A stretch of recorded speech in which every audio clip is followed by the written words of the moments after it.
pagi. Hari ini kita akan mempelajari tentang komposisi dan inverse fungsi. Apa yang dimaksud dengan komposisi fungsi? Komposisi fungsi adalah sebuah operasi dalam fungsi di mana dua fungsi kita jalankan secara berurutan. Jadi misalnya seperti ini, ada fungsi G itu memetakan anggota himpunan A ke himpunan B, sementara fungsi F memetakan anggota himpunan B ke himpunan C. Nah, maka selama range dari fungsi G dan domain dari fungsi F itu beririsan, maka kita bisa melakukan komposisi fungsi antara fungsi F dan G. Notasinya seperti ini, F bundaran G ya, yang didefinisikan sebagai ini. F bundaran G adalah fungsi F dari Gx gitu ya. Secara umum komposisi fungsi ini tidak komutatif. Jadi kalau dibolak-balik urutannya, secara umum hasilnya tidak akan sama.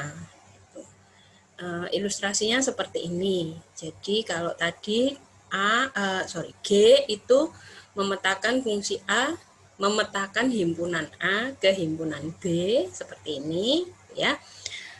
Nah, ini kan kalau kita perhatikan tadi ada syarat yang harus dipenuhi, yaitu range-nya G itu yang mana? Lihat kalau ini G gitu ya, range-nya G itu kan ini.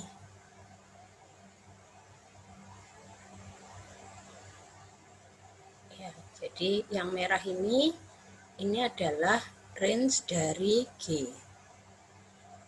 Nah, lalu fungsi F itu memetakan himpunan B ke himpunan C. Domainnya F apa? Dalam hal ini domainnya F adalah semua anggota himpunan B. Jadi himpunan B ini adalah domainnya F. Nah, tadi syaratnya dua buah fungsi bisa kita komposisikan kalau range fungsi pertama dengan domain fungsi kedua itu saling beririsan. Jadi kalau tidak harus sama gitu ya, yang penting dia ada irisannya. Nah, ini kalau kita perhatikan antara himpunan B dengan range-nya G kan ada irisannya. Irisannya apa? Dalam hal ini irisannya adalah range-nya G sendiri. Jadi supaya saya bisa melakukan ini, komposisi fungsi ini. Tadi kan didefinisikan F bundaran G X itu adalah F dari Gx. Jadi misal ya, untuk mempermudah saya beri nama, ini kalau nama elemennya 1, 2, 3, 4 gitu. Lalu yang ini saya beri nama, ya saya teruskan saja ya namanya, 5, 6, 7, 8. Sementara yang ini namanya 9, 10, 11, 12 gitu ya.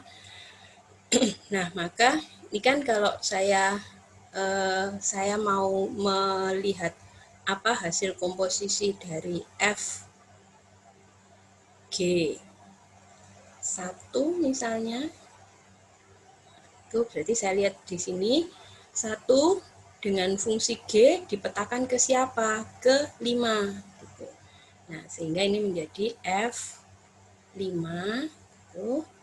Nah, jadi jalannya G dulu gitu ya, karena kan dari A ini bisa dipetakan ke B dengan fungsi G, tidak dengan fungsi F gitu, karena F memetakan B ke C gitu. Jadi kalau kita cari G1 apa? G1 itu 5. Kemudian 5 dilanjutkan gitu. 5 dilanjutkan dipetakan ke himpunan C dengan fungsi F.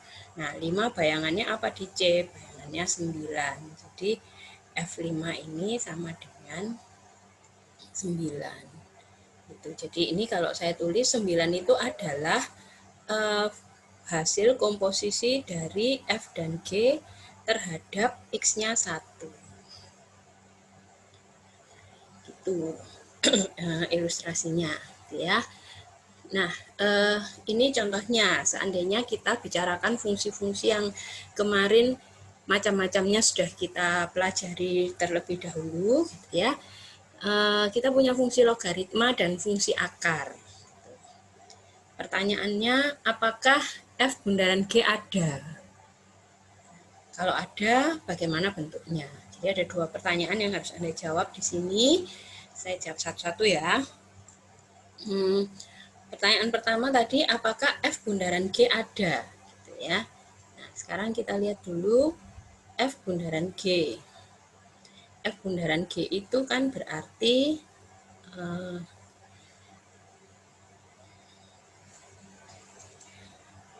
kita tulis dulu ya, F bundaran G. F bundaran G itu kan berarti fungsi G-nya dijalankan duluan gitu ya. Di ini tuh kan F sesuai definisi tadi, ini kan F dari Gx gitu. Fungsi G-nya dijalankan duluan. Nah, dia ada atau tidak itu yang harus kita periksa adalah apakah range-nya G. Jadi sekarang kita cari dulu range-nya G apa ya. Dalam hal ini G itu akar X. Nah, akar X kemarin range-nya adalah semua X yang, semua Y yang lebih besar atau sama dengan 0. Gitu kan? Jadi range-nya adalah 0 sampai tak berhingga. Range-nya G. Nah, lalu sekarang domainnya F apa? Gitu. Domainnya F. F fungsi logaritma. Nah, kemarin juga sudah kita pelajari, fungsi logaritma itu domainnya adalah bilangan positif saja. Jadi 0 sampai tak hingga. Nah, di sini 0-nya nggak ikut, kalau di range-nya G 0-nya ikut. Nah, sehingga ini kalau kita cari irisannya apa? Gitu. Irisan dari range G dengan domain F itu kan berarti irisannya itu yang kecil ya, yang kecil berarti yang nolnya nggak ikut, 0 sampai tak hingga. Nah, artinya apa? Artinya irisannya bukan himpunan kosong. Nah, jadi karena irisannya bukan himpunan kosong, kita bisa jawab pertanyaan ini, apakah F bundaran G ada? Jawabnya ada, gitu. Ada kenapa? Karena ini alasannya. Nah, selanjutnya, pertanyaan selanjutnya adalah kalau dia ada, bagaimana bentuknya? Nah, kalau menjawab bagaimana bentuknya, maka sekarang kita tinggal melakukan operasinya seperti tadi. Jadi, bentuknya F bundaran G itu adalah, sesuai definisi, dia adalah F dari Gx. Gitu ya. Nah, sehingga Gx-nya apa? Tinggal kita substitusikan. Gx-nya tadi akar X. Nah, seperti sudah Anda ketahui, kalau saya punya fx itu log X, berarti kalau f akar X kan semua X di fungsi f ini kita ganti dengan akar X. Sehingga hasilnya akan jadi log akar X. Nah, sudah sampai di sini Anda sudah menjawab kedua pertanyaan tadi. Ya, itu tentang fungsi komposisi. Selanjutnya, kita akan membahas tentang inverse fungsi. Tapi sebelumnya, sebelum membahas inverse fungsi, kita perlu tahu dulu apa yang dimaksud dengan fungsi satu-satu. Gitu ya. Nah, fungsi satu-satu itu adalah fungsi yang kalau asalnya berbeda, gitu ya, kalau titik asalnya berbeda, maka bayangannya juga harus berbeda. Nah, kalau Anda punya fungsi seperti itu, maka fungsi itu namanya fungsi satu-satu. Ya, jadi kalau saya gambarkan dalam diagram Venn, kok ini digambarkan dalam diagram Venn seperti kemarin. Misalnya ya, saya punya himpunan A, itu katakan ada 3 anggotanya, gitu ya. Lalu himpunan B ini katakan B-nya cuma 2 anggotanya. Nah, kalau A itu kalau F itu memetakan A ke B dengan seperti ini pemetaannya. Nah, ini kalau kita lihat definisi fungsi kemarin, kan F itu masih memenuhi fungsi karena satu anggota A pasangannya cuma satu di B. Jadi F ini fungsi, gitu ya.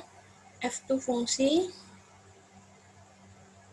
tapi dia bukan satu-satu.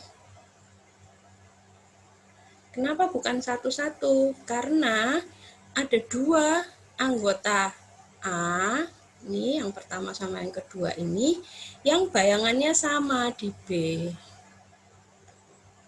Jadi kalau diilustrasikan, kalau dia fungsi satu-satu itu nanti harus setiap titik asal punya pasangan yang berbeda. Jadi kalau saya ilustrasikan, fungsi satu-satu itu nanti secara diagram Venn, salah satu contohnya yang begini. Nah, ini fungsi satu-satu sekarang. Ini G, gitu ya. Jadi, kalau F fungsi tapi bukan satu-satu. Kalau G itu fungsi dan dia adalah fungsi satu-satu. Nah, kalau secara grafik bagaimana melihatnya? Itu tadi kan kalau dilihat di diagram Venn-nya mudah jelas terlihat gitu ya.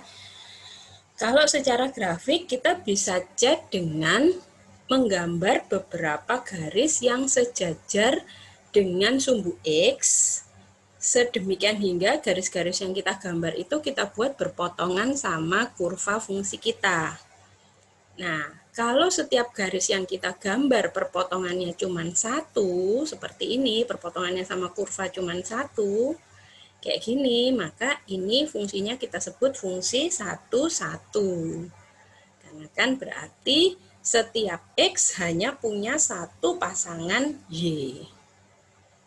Nah, kalau perpotongannya ada garis-garis sejajar sumbu X kita yang perpotongannya dengan kurva di lebih dari satu tempat, seperti ini, gitu ya.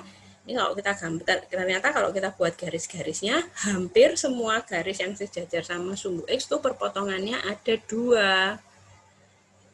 Nah, maka yang ini fungsi, tapi dia bukan fungsi satu-satu. Gitu. Nah, lalu apa hubungannya sama inverse gitu? Nah, kalau F itu fungsi satu-satu, maka dipastikan bahwa F itu punya inverse. Inverse notasinya seperti ini, pangkat min 1 gitu. Jadi kalau ini dibaca fungsi F, yang ini dibaca inverse dari fungsi F. Apa sifatnya gitu ya? Inverse itu pada dasarnya sebetulnya kebalikan. Jadi kalau F memetakan A ke B, maka F inverse itu memetakan B ke A dengan aturan yang sama, dengan pasangan yang sama gitu. Jadi kalau misalnya tadi satu pasangannya 5 di bawah fungsi F, maka kalau dibalik inverse-nya 5 pasangannya berapa? Pasangannya harus 1. Nah, sehingga setiap inverse fungsi itu memenuhi sifat ini. Kalau dia dikomposisikan dengan fungsi semula, baik dari belakang maupun dari depan, gitu ya, hasilnya pasti fungsi identitas. Jadi hasilnya pasti balik lagi ke X sendiri. Jadi kalau tadi saya petakan dari A ke B, terus B balik lagi ke A, maka kan dia pasti kembali ke titik semula. Gitu. Nah, jadi seperti yang saya sampaikan tadi, maka hubungannya nanti jadi saling kebalikan gitu ya. Domainnya fungsi F itu pasti akan jadi range-nya inverse-nya. Sebaliknya, range-nya F itu akan jadi domain dari inverse-nya.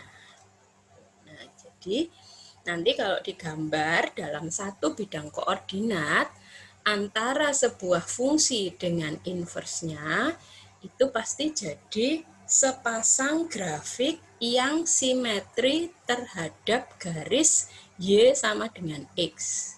Ini garisnya sama dengan X-nya, gitu ya. Terus Anda lihat ini, kalau ini fungsi semula, yang biru itu fungsi semula, lalu yang merah muda ini inverse-nya. Nah, Anda perhatikan dua fungsi itu pasti akan saling berpotongan di di garis Y sama dengan X tadi. Kemudian titik-titiknya itu juga saling cerminan gitu ya, cermin atau kebalikan. Jadi kalau titik puncaknya ini semula di 0,-5, kalau saya cerminkan terhadap garis Y sama dengan X kan dia jadi terbalik, jadi di -5,0. Itu ciri secara grafik antara fungsi sama inversnya. Nah, gimana cara menentukannya? Cara menentukannya ada 4 langkah ini. Pertama, bikin persamaan dulu Y sama dengan fungsi F. Lalu selesaikan, artinya yang tadinya Y sama dengan harus dibikin jadi X sama dengan. Gitu ya. Jadi X-nya harus bisa Anda kumpulkan supaya dalam satu ruas, lalu ruas yang lain nanti tidak boleh mengandung X. Nah, kalau sudah langkah ketiga, ini Anda tinggal menukar variabelnya saja, lalu Anda namai hasil yang Anda peroleh itu adalah F inverse. Ya, saya contohkan, misalnya saya punya fungsi ini, gitu ya. Oke, langkahnya adalah tadi langkah pertama saya salinkan langkahnya di sini supaya jelas gitu ya. Buat persamaan Y sama dengan Fx. Oke, berarti kita buat Y sama dengan 4x min x kuadrat.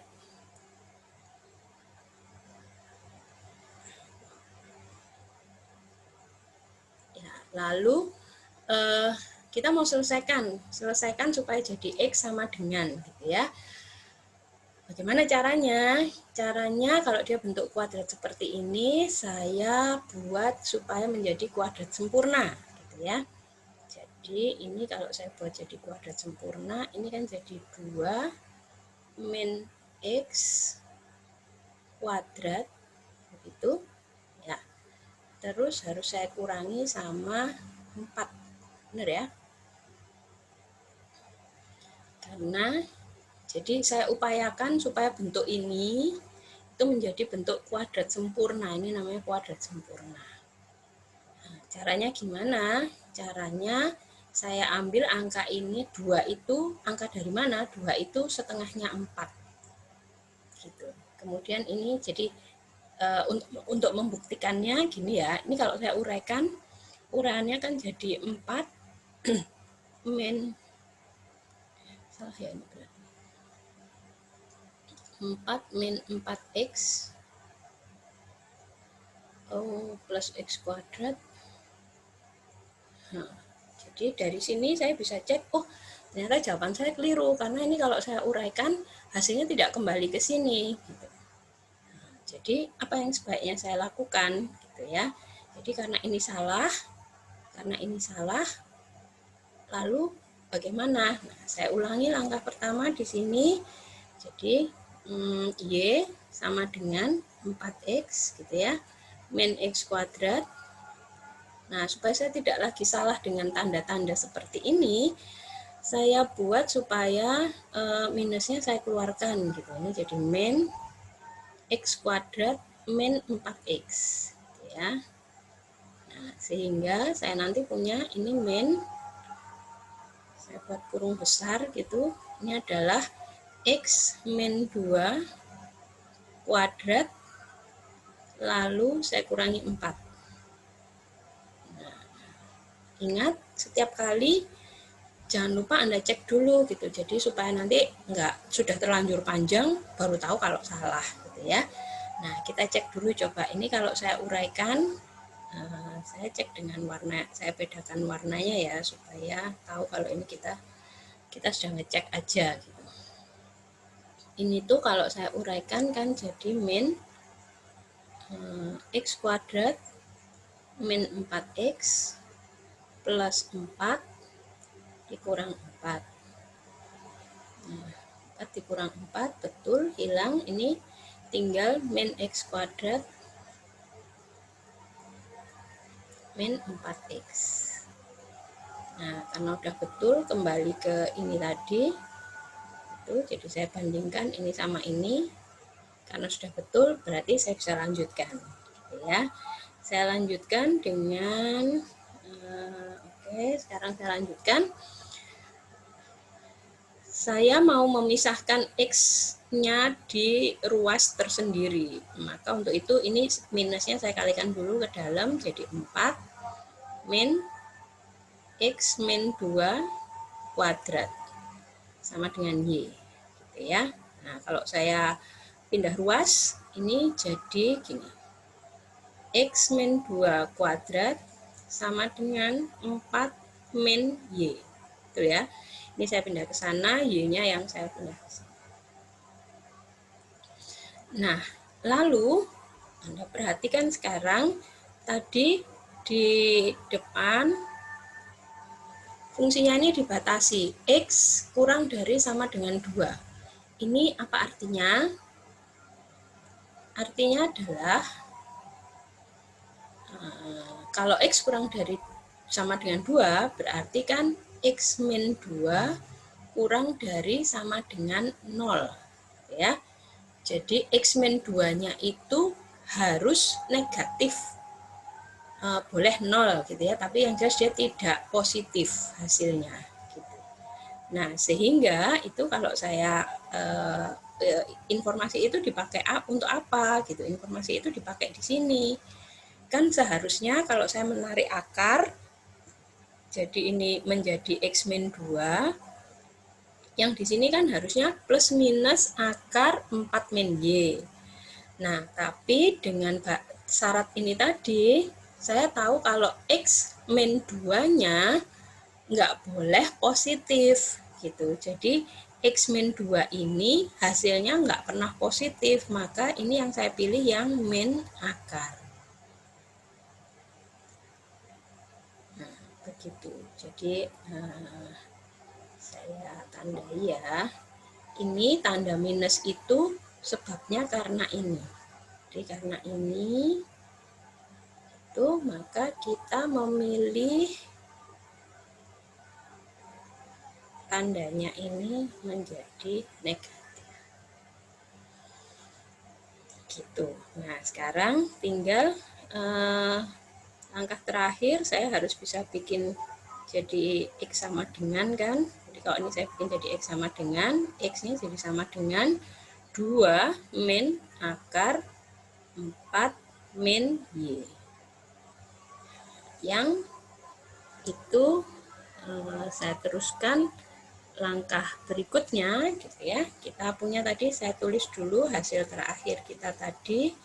Hasil terakhir kita tadi adalah X sama dengan 2 min akar berapa tadi? 4 min Y ya.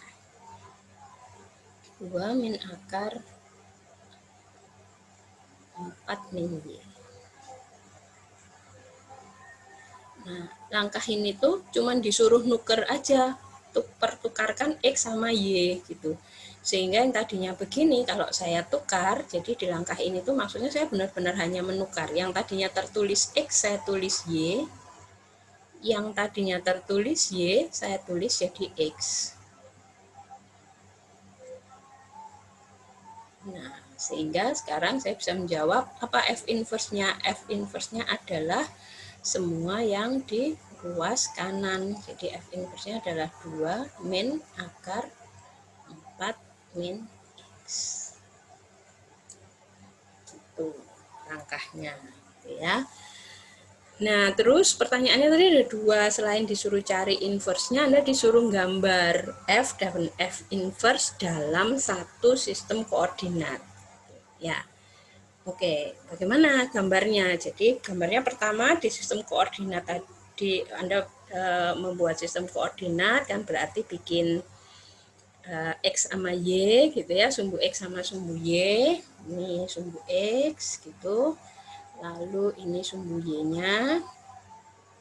Kemudian ada gambar garis Y sama dengan X. Jadi garis ini itu garis Y sama dengan X gitu ya.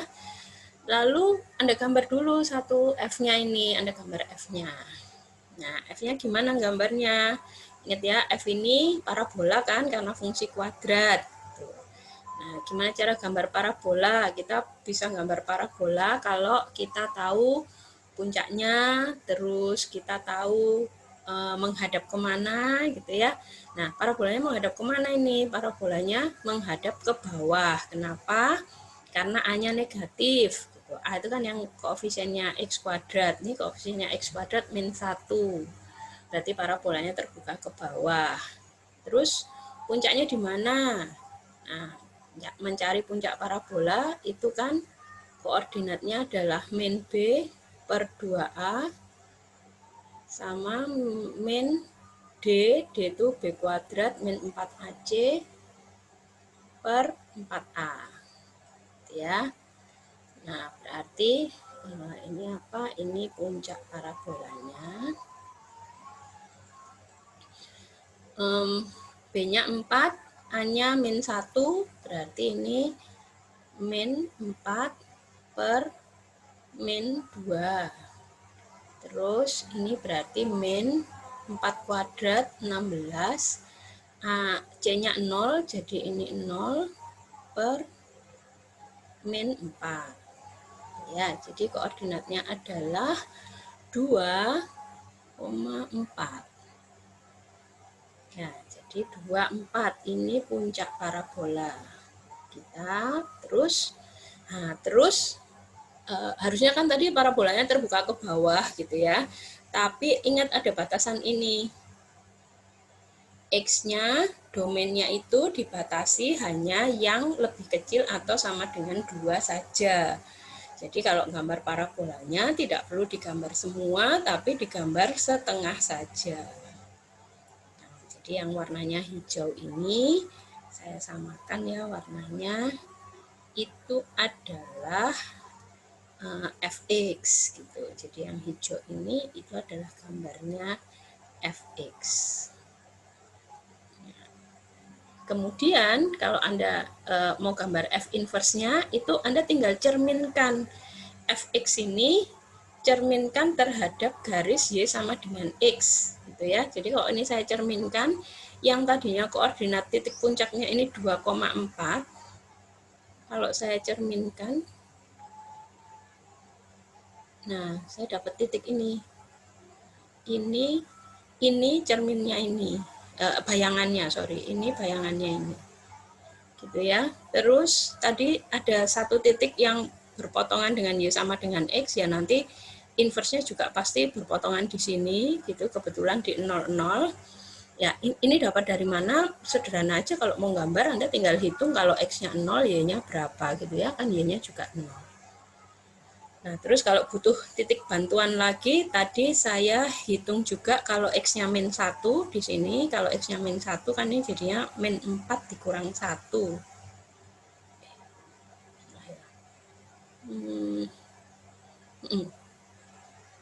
Min 4 min 1, karena min 1 kuadrat kan 1, jadi min 5. Oh, keliru ini berarti ya.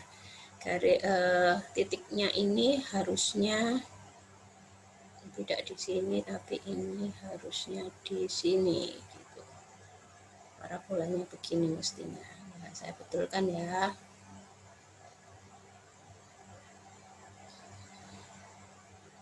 Gitu. Nah, sehingga kalau titik ini saya cerminkan, nanti saya dapat cerminannya berarti di sini ya. Jadi inverse-nya saya betulkan juga, inverse-nya ya, inverse-nya ini harusnya melewatinya ini. Gitu.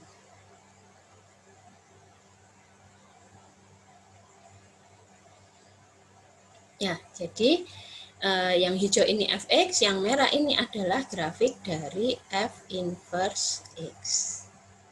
Nah, kira-kira seperti itu kalau Anda mau menggambar f inverse dalam satu sistem koordinat. Ya, itu materi kita hari ini. Kemudian seperti biasa ada beberapa soal latihan yang bisa Anda coba. Soal nomor 1, bagian pertama ini Anda hanya diminta menentukan komposisinya gitu ya. karena tidak ditanyakan keberadaannya, maka Anda tinggal langsung saja mencari komposisinya, tidak perlu seperti tadi memastikan ada atau tidak gitu ya. Jadi tinggal dicari saja aturannya, F bundaran G-nya apa, G bundaran F-nya apa. Kemudian bagian yang kedua ini sekarang agak dibalik gitu. Jadi kalau yang pertama tadi F-nya diketahui, G-nya diketahui, Anda diminta mencari F bundaran G dan G bundaran F. Nah, kalau yang ini sekarang komposisinya diketahui gitu ya. Jadi ini adalah hasil komposisinya. Kemudian salah satu fungsi pembentuknya diketahui, Anda diminta menentukan fungsi yang lain gitu. Jadi kalau ini hasil komposisinya, lalu ini F-nya, nah G-nya apa? Ini juga ya. Nanti dicoba dulu kira-kira seperti apa ya caranya manfaatkan tadi sifat dari inverse, itu juga bisa dimanfaatkan untuk menyelesaikan soal-soal semacam ini. Nah, kemudian bagian yang ketiga, kali ini Anda ditanya dulu masing-masing fungsi ini fungsi satu-satu atau bukan. Kalau iya, kalau Anda menjawab iya, maka Anda harus lanjutkan cari inverse-nya gitu. Tapi kalau Anda jawabnya enggak, ya berarti enggak usah diteruskan, karena kalau dia bukan fungsi satu-satu pasti enggak ada inverse-nya. Ya, gitu ya. Silahkan dicoba, nanti kalau ada kesulitan kita bisa diskusikan lewat media-media yang sudah saya bagikan. Selamat belajar.